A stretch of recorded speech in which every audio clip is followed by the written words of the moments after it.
I'm William Kumwembe with Business Time on Times Television, courtesy of Sky Band. It is a magazine program where we bring you major business and economic news stories making headlines. And in the program today, expert says incentives could attract firms to capital market. And we speak to First Capital Bank CEO on the bank's rebranding process. We have these and other stories. There's a revolution happening within business Wi-Fi hotspots all over the world.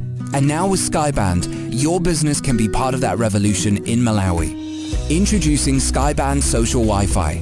It allows your customers to instantly connect to your network with Facebook or Google to use free managed Wi-Fi at your venue. In doing so, your customers can help you promote your business to all their online friends. Contact Skyband today for your free out-of-the-box social Wi-Fi package and start offering your customers 50 megabytes of data for free daily. Or do amazing things with your Wi-Fi with Skyband Social Wi-Fi sponsored package. Provide free Wi-Fi and boost your business with Skyband Social Wi-Fi. Perfect for restaurants, bars, cafes, hotels, learning institutions, and more. Call 099 Skyband or 021 Skyband. T's and C's apply. Skyband, Malawi's leading internet service provider. Hello and welcome. In our main story today, a financial markets expert has said dangling incentives could help attract firms into listing their equity on the capital market. The expert, Gabo Afram, who is lead financial sector economist for finance cooperatives and innovative global projects at the World Bank, was speaking in Mangochi on Saturday when he delivered a keynote address during the 2018 Financial Market Dealers Association FIMDA annual conference held under the theme Sustaining a Sound Financial Market, the case for Malawi. We have the detail in this report. Afram's comment comes at a time the local capital market has remained relatively small, with only 13 counters, despite operating for 22 years. In his paper titled Catalyzing Long-Term Finance for Africa's Development Needs, Afram said needing finance does not mean the company is willing to go to the markets to get it. Capital markets play a critical role in channeling the savings of investors into basically development and to finance the development needs of a country. Capital markets are critical for as long-term finance avenues for financing infrastructure, power, water and sewage, and also to develop the financing for SMEs. So capital markets are very important and play a very critical role in the economy, and having underdeveloped capital markets, which is the case in many emerging and developing countries, is an issue that needs to be addressed. So typically, as pensions grow, they need outlets for investment, and typically, if they don't find these outlets, some of the threats are that they tend to invest in certain sectors, and then they create bubbles in that sector. So you could have a lot of investments in real estate, which could create a real estate bubble.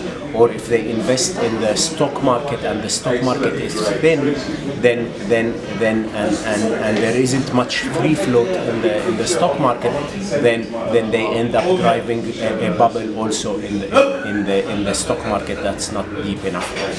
And the third risk is that they sometimes tend to invest in government securities, which is good for funding the government's deficit, but it also then makes these institutional investors exposed to the sovereign risk. So there are 3 or 4 types of risks in having shallow capital markets while you have growing pension funds. One key thing for capital markets is that they need to be liquid. So basically, there needs to be incentives for the private sector to come to the capital market and have a bigger float in the market, and not have limited float. By limited float, I mean a company that lists on the stock exchange but lists only a small part of its funding, of its stocks or its equity but the idea is to have a bigger chunk and expand it so that the people that invest in a company also feel that they actually can influence that company, so that the investors have their proper rights. So basically addressing the issues of limited issuers, addressing the issue of liquidity are critical for developing the markets, in addition to addressing the enabling environment issues. The FIMDA conference attracted over 50 dealers from the capital, money, forex, and commodity markets. Outgoing FIMDA President Greg Azima described the conference as crucial for the growth and development of dealers in Malawi. The theme for this year's annual conference for FIMDA has been sustaining a sound financial market, the case for Malawi. And we thought it necessary because as FIMDA and the financial markets in Malawi, we have been evolving over time. We're looking at better ways of how to sustain what we have set forth, but also how we should forge ahead as we continue deepening the financial markets in Malawi. From Mangochi, this is Daonga Sabola. Now, one of the country's commercial banks, FNB, has changed its name to First Capital Bank as part of its rebranding process. This time caught up with First Capital Bank Chief Executive Officer Fernando Rodriguez on the gist of the move and started by asking why rebranding. This rebranding will allow that from now on will be one name, one brand across one region. That will change the perception of the customer, so it will become more and more visible. From the customer viewpoint, on its day-to-day things, it won't affect at all. So the account number is the same. The existing checkbooks, the existing cards will continue to operate. What does the rebranding itself entail in terms of operations of First Capital Bank? Well, what we are, the rebranding is part of a process where we want to emphasize our regional presence. In that sense, internally, we are also creating structures that facilitate that regional approach. So it will be natural that we are, for instance, creating some competency centers in these banks across the region, and we are working in a more integrated way. How does the future look like? Do you have immediate plans to expand, let's say locally as well as on the regional market? Do you have immediate plans to expand? We have a story of 23 years. We started in 95. We were the first private bank to get license. We were also one of the first to be listed in the stock exchange, and we have been very active in terms of acquisitions. Recently, for instance, we acquired Opportunity Bank Malawi in the previous year, 2017. That gives us a positioning in the market. We are the third largest bank with a branch network of around 31 branches. So the foothold is very sizable. We have a customer base of around 400,000 customers. In that sense, we are an universal bank in Malawi. We serve from mass retail to corporate banks, and that's a position that we want to continue to have. Getting back to the customer appreciation, sometimes there are fears when institutions or companies rebrand. People think, whoa, it's a whole new thing altogether. What word of assurance do you have to the clientele out there? Look, our values, which is what brought us here, which is very much focused on service excellence, innovation, integrity, citizenship, are kept from First Merchant Bank to First Capital. The good things that our customers recognize in us will be there forever. The ability to serve them, to provide a quick answer, to know the market, to know the customers.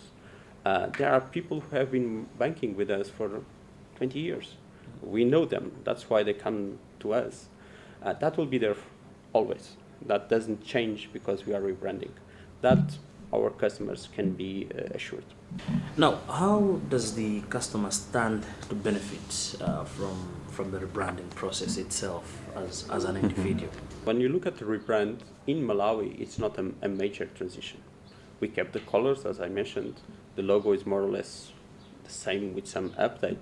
So it's very much on the brand and also on the claim. Belief comes first.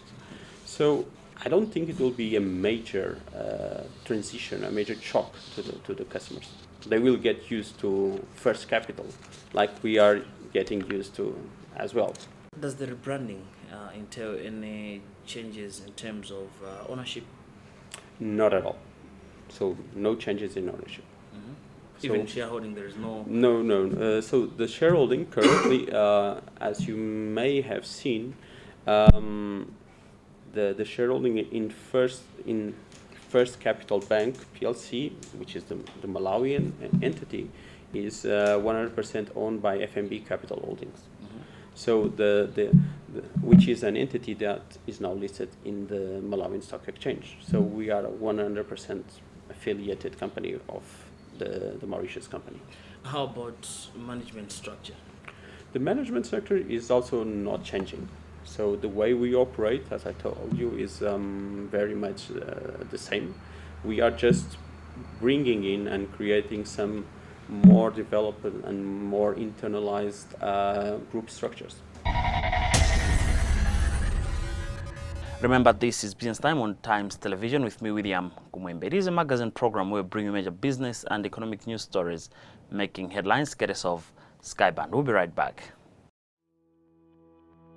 From Malawi's leading internet service provider, we bring you Skyband Fiber.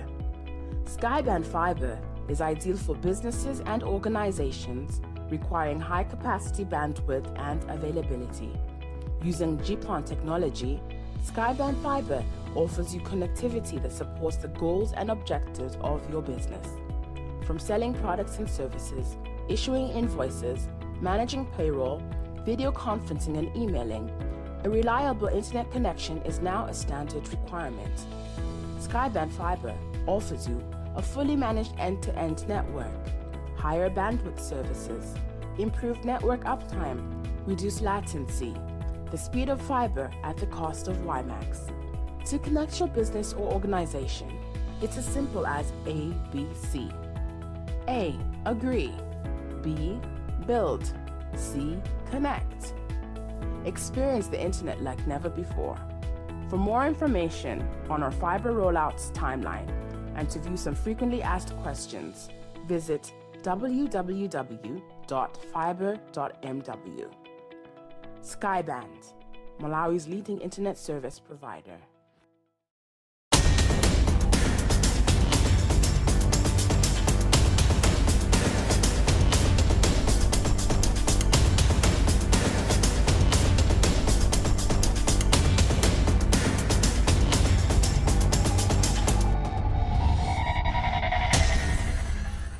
South African-based non-government organization Trade Law Center, TRALIC, has warned that the Preferential Africa Continental Free Trade Area is likely not to have an impact due to existing gaps in tariff regimes and rules of origin. The free trade area aims at creating a single continental market for goods and services with free movement of business persons and investments in Africa. TRALIC Executive Director was speaking on the sidelines of a training workshop for journalists on the trade law in Cape Town, South Africa. Our journalist, Chimwemwe Mangazi, caught up with the executive director. Well, I think we've got to keep in mind that African member states have made a lot of progress in the negotiations to conclude a continental free trade area. But there are two gaps, particularly important ones, when we take a look at the trade and goods agenda. The first one is that the trade in goods, the tariff regime has not been negotiated yet, and the rules of origin negotiations are not yet complete. And those are two important ingredients for a functioning free trade agreement. So member states still have to agree on the modalities to negotiate the tariff phase down commitments that they will make and to complete the rules of origin. And these two together will assist member states to start trading under the preferences of the Continental Free Trade Agreement. On trade and services, very important to keep in mind that the trade and services have to be negotiated at the sector level as well. So sector commitments are still to be negotiated for the services sectors, but member states still have a lot of work to prepare for those negotiations. Well, the important issue is that if 22 member states ratify the agreement so that it enters, then trade under the Continental Free Trade Area cannot take place. So traders will be very disappointed because although it will enter into force, they will not be able to start trading under the preferences of that agreement. So this is really important. Many traders, producers, importers and exporters are very excited about the prospects for trading under the Continental Free Trade Area. But until the agreement is complete, and in particular the tariff phase downs and rules of origin have been negotiated, trade cannot take place yet. But we also have to keep in mind, of course, that once the negotiations are complete, then member states have to implement those provisions of the agreement. So the tariff books have to be adjusted, the rules of origin have to be incorporated by the member states so that certificates can be issued for trade under the Continental Free Trade Area. And of course, many other very important provisions have to be domestically implemented by the member states, related to standards, for example, certificates on sanitary and phytosanitary measures, for example. So there is a lot of work that has to be done by the member states to implement the agreement, and then trade can proceed under those preferences. It is quite possible. There is a lot of diplomatic commitment, political commitment to the Continental Free Trade Area. And just to share with you some experience, a country like South Africa, for example, is busy with the ratification process. The agreement has been considered by the Portfolio Committee on Trade and Industry in the South African Parliament. It has to now proceed to the National Assembly for approval, and then South Africa will be added to the list of countries that have ratified the agreement. And it may well be that by the end of the year, we do have 22 ratifications, which is necessary for it to enter into force. We have to keep in mind that a small group of least developed countries have been putting forward a proposal that they aim for a lower threshold, a threshold of 85% liberalization rather than 90%. And these discussions are ongoing. But what Malawi, as a least developed country, should do when it engages in the tariff negotiations is to look at very carefully those sectors that it would like to protect. And depending on the number of sectors or the number of tariff lines that can be excluded from liberalization, it may be able to exclude some of those. But it is also important to keep in mind that this does present an opportunity for Malawi to also import on more favorable terms goods that it does not produce, that could in fact enhance its competitiveness in certain sectors. So it really has to look at both the opportunities for promoting its exports of agricultural products, for example, but also importing goods that it's not currently producing on more favorable terms. But very important, a country like Malawi, as all other African member states, needs to think about its own development plan and what its plans for industrial development, enhancing competitiveness of agriculture really is, and how this would fit into a broader development strategy where its trade policy and specifically its strategy for the negotiations of the CFTA would fit into that broader development strategy context. And as we proceed with the program, let us now have a look at how the Malawi kwacha is faring against major trading currencies on the foreign exchange market.